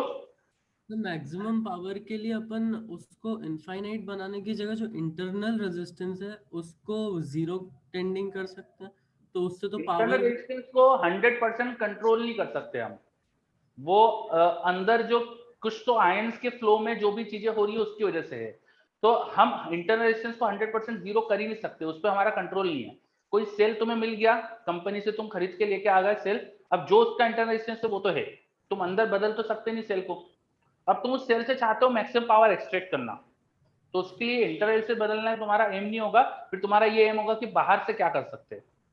सर अगर हाँ, जो इंटरनल रेजिस्टेंस है, मतलब जो अंदर सेल का जो मैकेनिज्म है उसमें अगर बहुत अच्छा कंडक्टर होगा तो उसमें कोलिजन्स कम होंगे। नहीं आपकी बात सही है, लेकिन बात समझो तो सही मेरी, आपने बाजार से सेल खरीद के लेके आ गए, अब जो सेल में इंटरनल रेजिस्टेंस है क्या उसको बदल सकते हो तुम? No sir. नहीं, तो अब तुम्हें यूज करना है उस सेल को, तो उस जो है तुम्हारे हाथ में उसको यूज करो, ठीक है। ओके अब वो कंपनी जब अच्छा सेल बनाएगी तो बनाएगी, समझे। ओके। कंपनी जब अच्छा सेल बना के देगी तो ठीक है, उसमें इंटरनल रेजिस्टेंस कम होगा तो हम ज्यादा पावर एक्सट्रैक्ट कर पाएंगे, ज्यादा चीजें कर पाएंगे, पर कंपनी जब बनाएगी तब की बात है ना, वो हमको जो कंपनी ने बना के दे दिया सेल, अब उसमें से हमको मैक्सिमम पावर लेना है, तो उसकी बात चल रही है, ठीक है सर। ठीक है। हाँ, बिल्कुल सही। फॉर अ गिवन सेल के लिए बातें चल रही है, तो फॉर अ गिवन सेल जो इंटरनल रेजिस्टेंस है, अब उस सेल में से कितना पावर एक्सट्रैक्ट कर सकते हो मैक्सिमम, इसके लिए बातें चल रही है। तो ये हमारा पावर इन एक्सटर्नल रेजिस्टेंस आ गया था, एक्सटर्नल रेजिस्टेंस की पावर आर के साथ बदल रही है, डिफरेंशिएट करके मैक्सिमम कब होगा ढूंढो। तो जब आप ढूंढोगे, जब आप डिफरेंशिएट करोगे इस पावर ऑफ एक्सटर्नल रेजिस्टेंस को विद एक्सटर्नल रेजिस्टेंस, इसको जीरो करोगे, तो आपको मिलेगा कि ये एक्सटर्नल रेजिस्टेंस बराबर होना चाहिए इंटरनल रेजिस्टेंस के, ये दोनों बराबर होंगे तब आपको मैक्सिमम पावर मिलेगी। यस, तो इस चीज को बोलते हैं रेजिस्टेंस मैच करना। आपको अगर इस रेजिस्टेंस से मैक्सिमम पावर लेना है इस सर्किट से, तो सर्किट का रेजिस्टेंस जो इंटरनल वाला जो भी था और आपका जो एक्सटर्नल रेजिस्टेंस है मैच होना चाहिए। जब external resistance matches with internal resistance, then maximum power आप ले सकते हो, और पर इस केस में एफिशिएंसी 50% ही होगी। बिल्कुल सही, बट एफिशिएंसी इज ओनली 50%। तो आप पावर तो मैक्सिमम ले पा रहे हो, लेकिन 50% ही आपको एफिशिएंसी मिल रही है। तो ये है कि एक बैंक है, बैंक बिल्कुल ईमानदार होता तो तुम्हें पैसे ही नहीं दे रहा है, वो इतने पेपर वर्क तुमसे मांग रहा है कि तुमको लोन ही नहीं दे रहा है। और दूसरा थोड़ा बैंक है जो थोड़ा सा बेईमान टाइप का है, थोड़ा सा उसमें फर्जी कागज चल रहे हैं, वो थोड़ा सा तुमको है ना लोन दे रहा है, लेकिन उसमें से आधा खुद रख रहा है, कोई अधिकारी है वहां पे जो घूस खा रहा है, आधा पैसा खुद रख रहा है। अब एक बैंक इतना ईमानदार है कि तुम लोन ले जा रहे हो, लोन ही नहीं दे रहा है, और दूसरा बैंक ऐसा है कि तुमने 100 रुपए का लोन मांगा तो तुम्हें 50 का मिल जा रहा है। तो दोनों में से कौन अच्छा है भाई? जो 50 दे रहा है कम से कम उसको ले लोगे। तो वैसी कुछ बात है यहाँ पे, इफिशियंसी भले ही कम है लेकिन आपको मिल तो रही है एनर्जी, तो वो वाली बात हो गई। ठीक है, यस, हाँ, यस, बिल्कुल सही, वेरी गुड। चलो, और ये जो कॉन्सेप्ट है ना कि internal resistance should match with external resistance, इसको बोलते हैं maximum power transfer theorem. Maximum power transfer theorem, MPTT, maximum power transfer theorem. ये थ्योरम सिर्फ यहाँ के लिए एप्लीकेबल नहीं है, पूरे इलेक्ट्रोस्टैटिक्स, सॉरी पूरे कहे तो इलेक्ट्रिकल इंजीनियरिंग में एप्लीकेबल है, किसी भी जगह पर। जैसे आपको किसी घर में आपके जो पोल है, जो जहां पे भी बिजली का खंभा है, वहां से इलेक्ट्रिसिटी आ रही है आपके घर में, और आप चाह रहे हो आपके घर में उस पोल से ज्यादा पावर लो, तो पोल से ज्यादा पावर लेने के लिए आपके घर का जो टोटल रेजिस्टेंस बन रहा है और उस पोल पे जो हमको बाकी सर्किट का रेजिस्टेंस दिख रहा है वो मैच करना चाहिए। जब वो मैच करेगा तो ज्यादा आप एनर्जी कंज्यूम कर पाओगे, ज्यादा एनर्जी खींच पाओगे। ठीक है, हर सर्किट में ऐसा होता है। जैसे ये जो मैं बोल रहा हूँ, ये माइक है, ब्लूटूथ माइक, इसमें भी ऐसे कॉन्सेप्ट है, इसमें भी सेम कॉन्सेप्ट है। इस ब्लूटूथ माइक से ब्लूटूथ सिग्नल मैक्सिमम अच्छे तरीके से जाए, वो जो भी मेरा लैपटॉप है वो ब्लूटूथ से कनेक्टेड है, तो मेरे जो एनर्जी यहाँ से रेडियो वेव्स के फॉर्म में जा रही है, वो रेडियो वेव के फॉर्म में एनर्जी वहां ज्यादा से ज्यादा अब्सॉर्ब हो जाए, इसके लिए भी रेजिस्टेंस मैच होना चाहिए। किसी भी सर्किट से एनर्जी का फ्लो हो रहा है, दूसरा सर्किट उसको ऑब्जॉर्ब कर रहा है, मैक्सिमम एनर्जी दूसरे सर्किट में जाए, इसके लिए उनके रेजिस्टेंस मैच करना चाहिए। This is maximum power transfer theorem. ये ऑल्दो एग्जांपल से सेल का लिया है, लेकिन ये हर जगह पे एप्लीकेबल होती है। चलो, तो हमने समझा मैक्सिमम पावर ट्रांसफर थ्योरम क्या होती है, सेल के इंटरनल रेजिस्टेंस का मतलब क्या होता है ना, कुछ बेसिक बेसिक चीजें अपन ने पढ़ ली। ओके, अब अपन थोड़ा आगे चलते हैं। सेल अगर सर्किट में एक से ज्यादा कनेक्टेड है, जैसे अब आपने कई बार सुना होगा कि हम सर्किट में बैटरीज वर्ड भी यूज करते हैं और सेल भी यूज करते हैं। सेल और बैटरी में फर्क होता है। Battery is combination of cell, battery is combination of cell. Battery जो वर्ड है उसका मतलब ही होता है कि कुछ चीजों का रिपीटेशन। जैसे अब बैटरी ऑफ, एक इंग्लिश में बोलते हैं ना, a battery of this, a battery of that, a battery of soldiers, a battery of trees. मतलब बैटरी वर्ड अच्छा नहीं होगा ट्रीज के लिए, लेकिन ठीक है, मतलब बैटरी जो वर्ड होता है इट मींस कि बहुत सारी चीजों का रिपीटेशन है। ठीक है, तो बैटरी का मतलब होता है कि सेल्स बहुत सारे हैं, उनका कनेक्शन कर दिया। तो हमें जो बैटरीज मिलती है, जैसे बाजार में आप बड़ी कार वार की बैटरी लेके आओगे तो पूछते हैं वो कितने सेल की बैटरी है, या आप कभी उसमें पढ़ोगे ना ढंग से उसका पूरा डाटा शीट वगैरह, तो आपको पता चलेगा कि वो 3 सेल की बैटरी है या 4 सेल की बैटरी है। इसका मतलब अंदर 3 या 4 सेल से बनाकर उसे बनाया है। चलो, तो मेरे पास एक डाउट आ रहा है, लैपटॉप में भी, हाँ लैपटॉप में भी रहता है, लैपटॉप में भी ऐसा रहता है, 6 सेल बैटरी है, 9 सेल बैटरी है, ऐसा सुना होगा आपने लैपटॉप में भी, अगर आपने अच्छे से स्पेसिफिकेशन पढ़े हो। तो हर बैटरी एक्चुअली सेल्स का कॉम्बिनेशन होता है। अब सेल्स के कॉम्बिनेशन कैसे करना चाहिए जिससे हमको अच्छा रिजल्ट मिले, जिससे हमको ज्यादा ईएमएफ मिले या ज्यादा करंट मिले या इंटरनल रेजिस्टेंस कम हो जाए, ये अपन सब बातें करते हैं। ठीक है, तो अपन अभी अपना एम ये नहीं रहेगा कि अच्छा क्या है, अभी अपना ये रहेगा कि भाई ऐसे जोड़ेंगे तो क्या होगा, वैसे जोड़ेंगे तो क्या होगा। तो अपन स्टार्ट करते हैं सेल्स के कॉम्बिनेशन। यस, बच्चे बोल रहे बैटरी के बारे में आज जगह देखें, आज देखेंगे, वेरी गुड। बैटरी की जगह एक बड़ा सेल क्यों नहीं यूज करते? हाँ, एक अच्छा क्वेश्चन आया असीम का कि भाई बैटरी की जगह बहुत सारे छोटे छोटे सेल के कॉम्बिनेशन की जगह बड़ा सेल क्यों नहीं यूज करते? तो थोड़ा ढूंढना आप भी इस बारे में। ठीक है, आप ढूंढना इस बारे में। चलो, तो अब हेडिंग लिख लीजिए, combination of cell, combination of cell. Next heading लिख लीजिए, कॉम्बिनेशन ऑफ सेल। जैसे हमने रेजिस्टेंस के सीरीज पैरेलल कॉम्बिनेशन पढ़े थे, अब ऐसे हम सेल के सीरीज पैरेलल कॉम्बिनेशन स्टार्ट करेंगे। ठीक है, अब मेरे पास एक डाउट और आया है, एमएच क्या होता है? आपने सुना होगा, अगर आप मोबाइल की बैटरी देखें तो उसकी कैपेसिटी एमएच में लिखी रहती है। भाई एमएच का मतलब क्या होता है कि सेल में कितना चार्ज वो फ्लो करवा सकता है। सेल के अंदर आयंस होते हैं और ये आयंस एक फिक्स अमाउंट में ही होंगे ना, भाई जो भी कॉन्सेंट्रेशन पॉजिटिव का है, जो भी नेगेटिव का है, टोटल वो फिक्स है। Volume of that particular battery is also fix. तुम मोबाइल की जो बैटरी लेते हो उसका जो भी वॉल्यूम है वो फिक्स है, उसमें पर्टिकुलर अमाउंट ऑफ जो भी कॉन्सेंट्रेशन की वजह से जो भी चार्ज का कॉन्सेंट्रेशन, चार्ज का अमाउंट है वो फिक्स है। तो उसमें ये भी फिक्स है कि कितना पॉजिटिव चार्ज ऐसे फ्लो हो सकता है, ये भी फिक्स है कि कितना पॉजिटिव चार्ज फ्लो हो सकता है।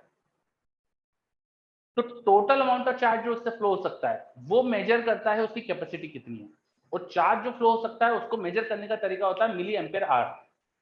ठीक है, charge is current into time, current कितने मिली एम्पेयर का कितने टाइम तक फ्लो कर सकता है। जैसे 1 मिली एम्पेयर आर अगर बैटरी की कैपेसिटी है ना, उसका मतलब होता है 1 मिली एम्पेयर का करंट 1 घंटे तक उस सेल से फ्लो हो सकता है। ठीक है, अब मेरे पास एक डाउट आ रहा है कि बैटरी पे लिथियम आयन क्यों लिखा रहता है। Lithium ion is a technology, वो सेल के अंदर कौन से आयन लिए हमने, सेल के अंदर कौन सी केमिकल रिएक्शन हो रही है जिससे हमारे पास पोटेंशियल डिफरेंस जनरेट हो रहा है, उसकी टेक्निक है। तो इलेक्ट्रोकेमिस्ट्री में आप पढ़ेंगे ये सब चीजें कि सेल के अंदर किस तरह से आयंस का फ्लो होता है और क्यों पोटेंशियल डिफरेंस जनरेट होता है, क्यों ईएमएफ आता है सेल के अंदर। ये केमिस्ट्री का पार्ट हो गया, थोड़ा इलेक्ट्रोकेमिस्ट्री में आप जान जाएंगे। ठीक है, चलो वेरी गुड। है ना, लिथियम आयन, हाइड्रोजन सेल, ये सब क्या टेक्निक्स होती है कि कैसे बैटरी बनाए, सेल बनाया जाए। चलो वो तो आप केमिस्ट्री में पढ़ लोगे, तो उस पर नहीं जा रहा मैं। अब अपन आ जाते हैं यार जिस पे बात कर रहे थे अपन, combination of cell. Combination of cell, जैसे रेजिस्टेंस के सीरीज पैरेलल कॉम्बिनेशन पढ़े थे, वैसे हम सेल के सीरीज पैरेलल कॉम्बिनेशन पढ़ेंगे। और रेजिस्टेंस में हमने पढ़ा था इक्विवेलेंट रेजिस्टेंस, कि भाई सब रेजिस्टर जो सीरीज में उन सबको हटा के एक अकेला लगाओ तो उस अकेले की क्या वैल्यू होनी चाहिए। बिल्कुल वैसे हम ये पढ़ेंगे कि जैसे जैसे सेल सीरीज में कनेक्टेड है तो उन सबको हटा के मुझे एक अकेला सेल लगाना है, तो कितने ईएमएफ का लगाऊंगा, उसका इंटरनल रेजिस्टेंस क्या होगा, ये समझते हैं। तो पहला पढ़ेंगे अपन सीरीज कॉम्बिनेशन। मान लो दो सेल इस तरह से कनेक्टेड थे, लाइक दिस, ये उनके बाहरी टर्मिनल्स हो गए ए और बी, और ए और बी के बीच में दो सेल इस तरह से कनेक्टेड है। This is cell 1, this is cell 2। Cell 1 का ईएमएफ है E1, internal resistance R1। Cell 2 का ईएमएफ है E2, इंटरनल रेजिस्टेंस R2। वैभव पूछ रहा है एमपीडीटी का फुल फॉर्म बता दो। It is maximum power transfer theorem, maximum power transfer theorem, maximum power transfer theorem.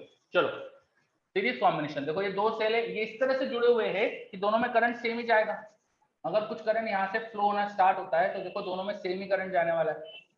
तो ऐसे कॉम्बिनेशन को बोलते हैं सीरीज कॉम्बिनेशन। जैसे रेजिस्टेंस में करंट सेम होता है ना सीरीज में, यहाँ पर भी मतलब वही है। अब इन दो के बदले मैं एक अकेला सेल लगा दूं जिसमें ए और बी के बीच में वही करंट जाए और वही पोटेंशियल ड्रॉप डेवलप हो,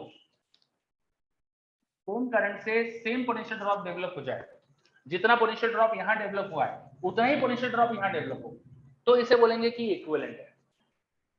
तो इसका ईएमएफ कहलाएगा इक्विवेलेंट ईएमएफ और इसका इंटरनल रेजिस्टेंस कहलाएगा इक्विवेलेंट इंटरनल रेजिस्टेंस।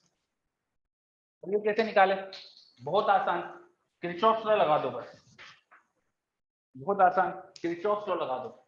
इस सेल के लिए मैं लिखूंगा ए और बी का पोटेंशियल डिफरेंस, तो आप लिखोगे करंट की डायरेक्शन में जाने पे minus I into R equivalent, और फिर बैटरी को क्रॉस करने से ई इक्वलेंट। किरचॉफ लॉ लगा के यहाँ ये लिखोगे, यहाँ लिखो किरचॉफ लॉ, तो आप लिखोगे इधर करंट की डायरेक्शन में जा रहे हो तो minus I into R two, battery को क्रॉस करा तो E two, minus I into R one, battery को क्रॉस करा तो ई वन। थोड़ा सा अरेंज कर लो, E one plus E two minus I time R one plus R two. वहां और यहाँ same potential drop same current पे मिलना चाहिए, तभी उसे बोलेंगे इक्विवेलेंट है। तो आप साफ साफ कंपेयर करो तो आपको दिख रहा है कि E equivalent should be E1 plus E2 and R equivalent is R1 plus R2। E equivalent is E1 plus E2, R equivalent is R1 plus R2. Yes, this kind of question were raised 3। हाँ raised 3 में एक दो question आखिरी के इस पे आ गए थे, वो पहले से मिक्स बना रखी थी तो मैंने लगा चलो दे देते अभी तो ठीक है। चलो तो ये कंपेयर करके हमको समझ में आ गया कि ई इक्विवेलेंट क्या है, आर इक्विवेलेंट क्या है। और देखो कितना आसान चीज आ गई, इक्विवेलेंट रेजिस्टेंस वही जो सीरीज में होता है वैसे ही आ गया। देखो R1 + R2 और बैटरी का ईएमएफ भी जोड़ देना है। तो बस ईएमएफ को जैसा इंटरनल जैसे जोड़ते हैं अपन सीरीज में रेजिस्टेंस को, वैसे जोड़ दो, ईएमएफ भी आ जाएगा। ठीक है, चलो अब बहुत सारे सेल हो तो भी अपन चीजें लिख सकते हैं ना। अगर मेरे पास बहुत सारे सेल हो सीरीज में, मान लो सारे आइडेंटिकल थे, या अभी चलो आइडेंटिकल नहीं, बाद में आइडेंटिकल बना देंगे। मान लो ए और बी पॉइंट के बीच में एन सेल है, एन सेल है यहाँ पे। ठीक है, कितने एन सेल है। पहला EMF E1 internal resistance R2, दूसरा E2 इंटरनल रेजिस्टेंस R2, आखिरी EN इंटरनल रेजिस्टेंस RN। तो अभी जो पढ़ा उस हिसाब से अपन डायरेक्ट बोल सकते हैं ई इक्विवेलेंट होना चाहिए summation of EI and R equivalent भी होना चाहिए समेशन ऑफ RN। सबका ईएमएफ जोड़ दो और सबका इंटरनल रेजिस्टेंस जोड़ दो, वेरी सिंपल। और सब आइडेंटिकल होते तो if all cell were identical तो E इक्विवेलेंट हो जाता simply N time E and R equivalent हो जाता सिंपली N टाइम R। एक खासियत ये हो रही है कि ईएमएफ बढ़ रहा है पर इंटरनल रेजिस्टेंस भी बढ़ रहा है। सीरीज में जोड़ने से ईएमएफ भी बढ़ता है, इंटरनल रेजिस्टेंस भी बढ़ जाता है। ईएमएफ बढ़ाना हो तो सीरीज में जोड़ो, और उससे प्रॉब्लम होती है इंटरनल रेजिस्टेंस भी बढ़ता है।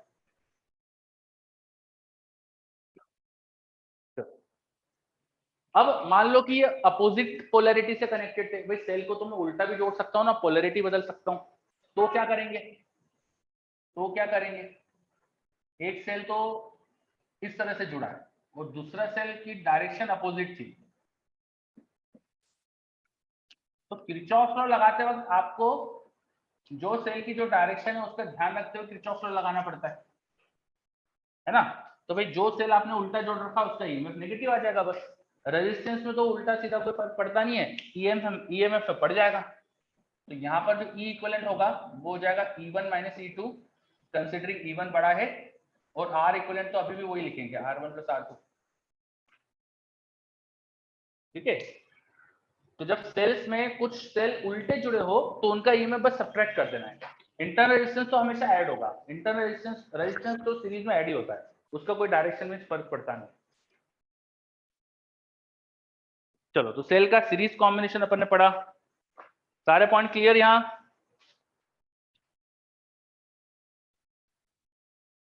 यस वेरी गुड, सब नोट हो गया तो हटा के पैरेलल पे आ जाए। इक्विवेलेंट आर का आउटपुट, एक सेकेंड क्या लिखा है, इक्विवेलेंट आर का आउटपुट ही रीजन था क्या बड़े सेल की जगह छोटे सेल यूज करने का। थोड़ा शांति यार, एक दिन में सब कुछ आ जाएगा ऐसा क्यों सोचते हो, शांति करो और दिमाग लगाओ, है ना। साइंटिस्ट लोगों को सालों सालों लगते चीजें करने में, आप 1-2 दिन का तो इंतजार कर ही सकते हो, सोचो और थोड़ा। चलो सीरीज कॉम्बिनेशन पढ़ा, अब नेक्स्ट आ जाते हैं पैरेलल पे। अरे मुझे दिख रहा है कि आपका अपना टाइम ओवर हो चुका है, तो एक काम करते हैं आज यहीं रुकते, पैरेलल कॉम्बिनेशन अपन नेक्स्ट क्लास में कर लेंगे। थोड़ा पढ़कर आना, पैरेलल कॉम्बिनेशन ऑफ सेल, फिर मिक्स्ड ग्रुपिंग का मतलब कुछ सीरीज में ले लिए कुछ पैरेलल में ले लिए, ठीक है। और फिर इनसे रिलेटेड सर्किट सॉल्विंग में भी अपन ये यूज कर लेंगे, है ना, वो मैं बताऊंगा आपको अगली क्लास में, ठीक है। हाँ, और आज अपना डीसीएस है, तो डीसीएस में अपन ने बात कर ही ली थी कि बीबी 3-4 करके लाना है आपको, बीबी 5 हो जाए तो वो भी कर लेना, और इलेक्ट्रोस्टैटिक्स के 1 2 3 4 के क्वेश्चंस, रेस 2 3 भी दिया आपको, उसका कोई डाउट हो तो वो पूछ लेना, है ना, वो कंपल्शन नहीं है, डाउट हो तो पूछ लेना, ठीक। मैं सॉल्यूशन सेंड कर दूं आपको रेस के आज। यस ओके, है ना, मैं सॉल्यूशन भेज देता हूँ, ठीक है। और मेरे पास एक डाउट आया 1 2 3 4 के सॉल्यूशन वीकली के भी भेज दूंगा, यस हाँ।